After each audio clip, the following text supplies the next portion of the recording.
11월 셋째 주 중요한 일정입니다. 자, 다음 주에는 좋은 이슈도 있고 좀 시장에 불확실성을 줄 수 있는 일정도 있어서 좀 쉽지 않은 시장이 이어질 가능성이 매우 높습니다. 우선 지난주, 이번 주죠. 금요일 뉴욕 증시는 큰 폭의 상승이 나왔습니다. 가장 중요한 재료였던 바이든 대통령과 시진핑 주석이 결국 15일에 정상회담을 하기로 결정이 되었습니다. 굉장히 좋은 이슈죠. 이번 주에 정상회담을 하기 때문에 혹시라도 미국과 중국의 무역 분쟁, 특히 반도체 리스크를 어느 정도 완화시킬 수 있지 않을까라고 기대하게 되면서 미국 반도체 종목들이 크게 상승이 나왔고, 여기에는 엔비디아가 중국 맞춤 반도체 3종을 출시를 앞두고 있고, 여기에 인텔까지 중국 시장을 위해 인공지능 칩을 추가적으로 출시를 할 예정이라고 밝혔습니다. 그래서 인텔과 엔비디아가 좀 치고 달려주면서 반도체 종목들의 단기적인 반등을 이끌 수 있고, 15일날 정말 좋은 이슈가 나오게 된다면 시장이 급격하게 긍정적으로 전환될 수도 있다, 이렇게 좀 생각하시면 될 것 같은데, 우리나라는 일단 한미반도체 리스크 때문에 반도체 충격이 일단 월요일에는 좀 단기적으로 시장에 충격을 줄 가능성이 매우 높습니다. 네, 이건 제가 따로 영상을 어제 올려드렸으니까 확인하시면 될 것 같고, 그래서 일단 미국 증시는 훈풍이 불 가능성이 매우 높다. 이걸 과연 국내 증시에서 어느 정도까지 반도체 종목들로 같이 엮을 수가 있는지가 좀 중요한 재료들, 이렇게 생각하시면 될 것 같고, 그리고 좋은 이슈부터 말씀드리면은, 그리고 정부에서 지금 대주주 주식 양도세 기준을 기존 10억에서 50억으로 상향을 검토를 하고 있습니다. 계속 줄었죠. 지금 이때까지 계속 줄이다가 결국 10억에서 3억까지 줄이는 거를 지난 정부에서 검토했다가 욕먹고 이제 안 했는데, 일단은 상향하게 된다면은 우리가 연말에 무서운 게 뭡니까? 네, 대주주 양도세를 위해서 주식 세금 회피하기 위해서 물량이 쏟아져 내리죠. 그 물량들을 어느 정도 완화할 수 있는 좋은 호재, 여기에 상속세까지 좀 개편이 된다면은 충분히 주식시장에는 훈풍으로 작용될 수 있다는 점들 확인하시면 될 것 같고, 이렇게 일단 좋은 이슈들이 있습니다. 그리고 좀 부진한 이슈들, 그리고 시장 흔들 수 있는 재료들도 충분히 있는데, 자, 우선 17일날 셧다운 리스크가 발생할 가능성이 매우 높죠. 일단은 임시 예산안이 17일로 종료가 되는데, 여기서 지금 새롭게 공화당 의장이 된 이 마이클 존슨 하원 의장이 일단은 약간 우호적이긴 하지만, 이게 1차례 그 합의가 아니고 2단계 임시 예산안, 우선 1차적으로 선제적으로 합의하고 그 다음에 추가적으로 합의를 하자, 이런 식의 단계별 예산안을 처리를 진행하려고 하는데, 이것도 민주당에서 받아들일지는 미지수거든요. 그렇기 때문에 쉽지 않다. 일단 셧다운 리스크가 17일날 발생할 수 있고, 물론 이번 주에 CPI, PPI 발표도 있긴 하지만은 제 생각에는 이 셧다운 리스크가 가장 크게 작용할 가능성이 큽니다. 그리고 전기차 같은 경우도 지금 LG 에너지솔루션과 포드가 합작 공장을 하기 위해서 이제 업무 협약 MOU를 체제했는데, 이게 해지가 되었습니다.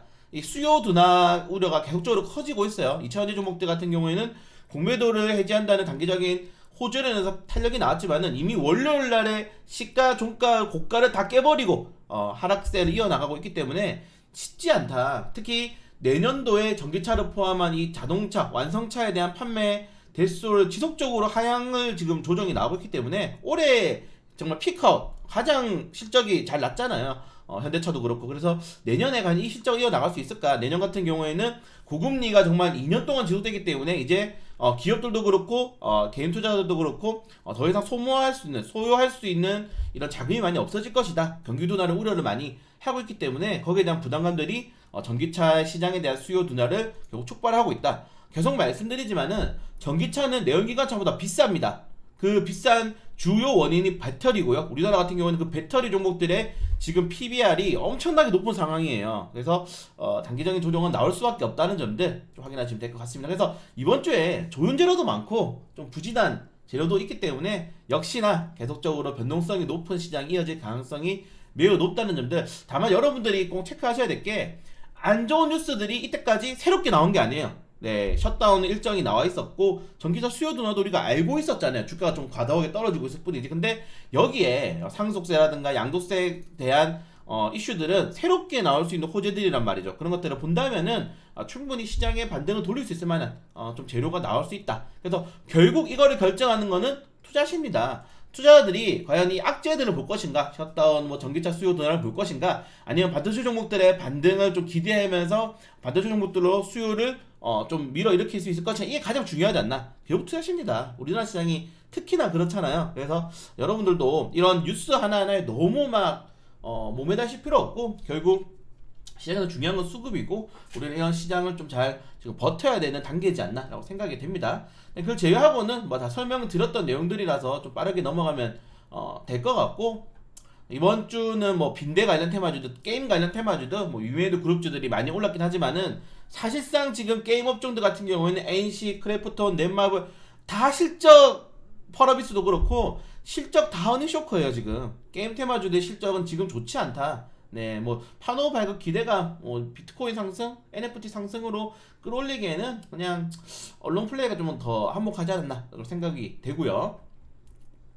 이차전지 같은 경우에는 월요일에 워낙 큰 강세가 났기 때문에 상승 테마로 들어갔고 중요한 건 상승 종목이죠. 가장 뭐가 많이 올랐느냐? 정치 테마주가 좀 이번에 강세가 나왔었죠. 윌비스도 많이 올랐고 한동 보모 관련 장관 관련 테마주도 많이 올랐고 그리고 뭐 파동 에너지의 극한 제어 연구단에서 이 스텔스 광대역 스텔스 물질을 개발했대. 이것도 사실은 최근에 우리가 초전도체라든가 맥신 테마주들 뭐 양자 컴퓨터 관련 테마주처럼 단기적인 물질 테마, 원자재 테마로 보시면 될 것 같고 경농이라든가 뭐 체시스 이런 것들은 뭐 정치 테마도 있겠지만 빈대 관련 테마도 엮이면서 또 탄력이 나왔다는 점들. 그래서 보시면은 네 전체적으로 막 치고 올라간 종목들 테마가 많이 없죠. 그래서 명확하게 개별 시장, 명확하게 지금 개별 이슈, 단기적인 본인만의 호재로 주가가 올라가는 시장이 반복되고 있다. 지난주도 그렇고 이번주도 그렇고 그 중에서 강세가 나오는 거는 제 생각에는 정치 테마주들.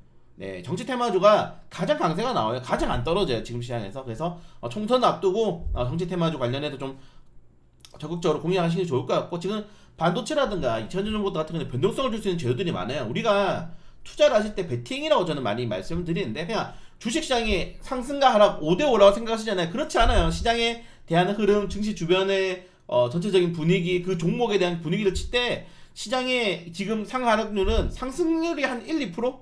네, 10%, 20%? 그러니까 비중 자체가 지금 하락 비중이 엄청 높아요. 하락할 가능성이. 근데 굳이 이런 시장에 비중을 넣고 매매를 할 필요가 있냐 이 말입니다.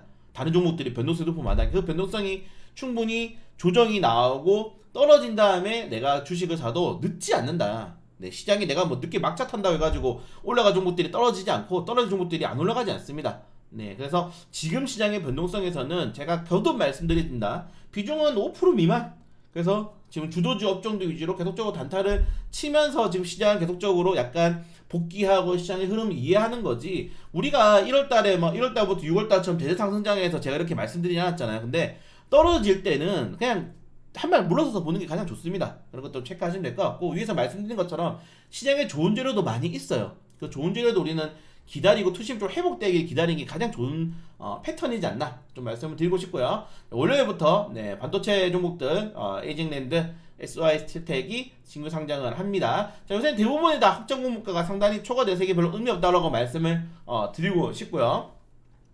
그리고 화요일 같은 경우에는 네, 모건스탠리 캐피탈 인터내셔널 AMSCI 반기 이유가 있는데 이번에 예상되는 종목과 편주 로봇을 확인하시면 될 것 같고 근데 대부분 MSCI 지수에 편입되면은 주가는 떨어집니다. 공매도 물량도 들어오고 물론 요 패시브 자금 들어오는 거 중요하지만은 일단 그 기대감으로 주가가 올랐다가 재료 소멸이고 그 다음에 다시 패시브 자금이 유입되고 시장에 과열된 평가가 어느 정도 완화가 되면은 다시 수급이 쌓이는 모습인데 일단 우리나라에서는 MSCI에 들어가면 웬만해서는 떨어진다더라 체크하시면 될 것 같고요. 그래서 뭐 들어가는 게 그렇게 좋은 건 아닌 것 같고 자, 그리고 뭐 노동부 상무부 네, PPI 발표 캡스톤 파트너 신규 상장이 수요일에 있습니다. 자, 목요일 같은 경우에는 산업 생산이 발표가 되는데 일단은 네, 목요일에 좀 이제 수능도 있고 그리고 뭐 중요할 것 같아. 목금이 좀 중요하지 않나? 목요일에는 이미 네 뭡니까 금요일 날에 이런 연방정부 일정을 앞두고 그리고 미국의 그 옵션 만기일이거든요. 앞두고 목요일 시장이 좀 많이 흔들릴 가능성이 크다는 점들